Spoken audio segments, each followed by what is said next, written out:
My venture is called Bumpn, and we are on a mission to create the first line of accessible sex toys, which is disability-driven for people with disabilities, hand limitations, spinal cord injuries, aging, arthritis, basically anything that has to do in and around hands. So my younger brother, Andrew, he lives with cerebral palsy, and he also works as a sex and disability activist. And through his lived experience and also the work that he's done, he gave me a light bulb moment a couple of years ago, which is that a lot of people with physical disabilities are unable to self-pleasure, and usually that involves some sort of limitation in and around hands, whether that's pain or weakness or being able to sustain emotion for long enough or reach. As a result, they can also not use the toys on the market. None of the toys have been designed specifically for people with hand limitations. And so very naively, I was shocked, and I said, you know, maybe we should try and fix that. Maybe we should start that. And he just as naively agreed, and here we are 2 years later, and we are just about to launch our first product.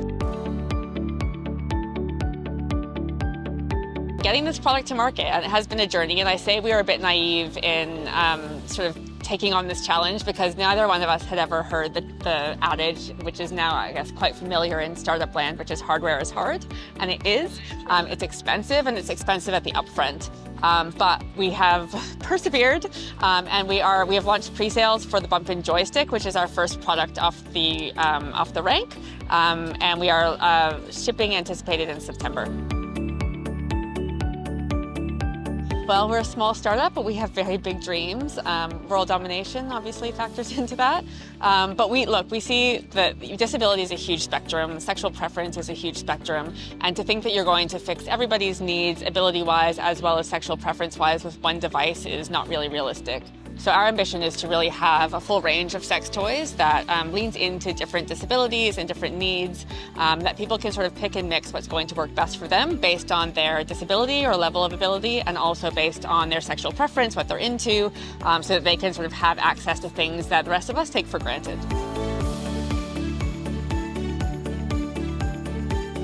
I think it's big. I think when you look around Bondi, when people aren't at the beach, there is a lot of creative people here.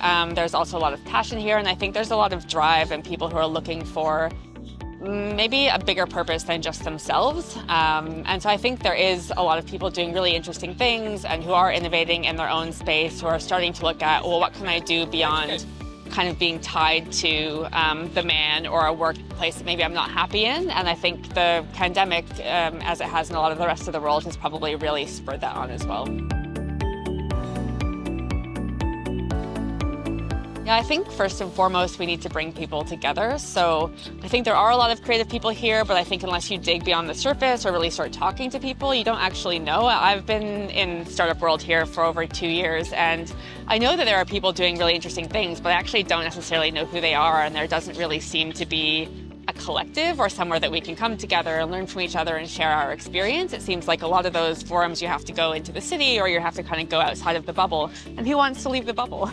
I don't. And so with so many of us working from home as well, or when you're in a startup, like the idea of paying for office space or even a co-working space sometimes isn't doable. And so I think there needs to be first and foremost more of a sense of community and outreach and bringing us together. And I think second, we need probably investment. So you can have all the great ideas that you want, but without the backing behind them and the support of the investment community, as well as people who have done this kind of thing before, then you're going to hit a lot of roadblocks as you go, and you might not have the support either financially or from a mentorship point of view to keep you going.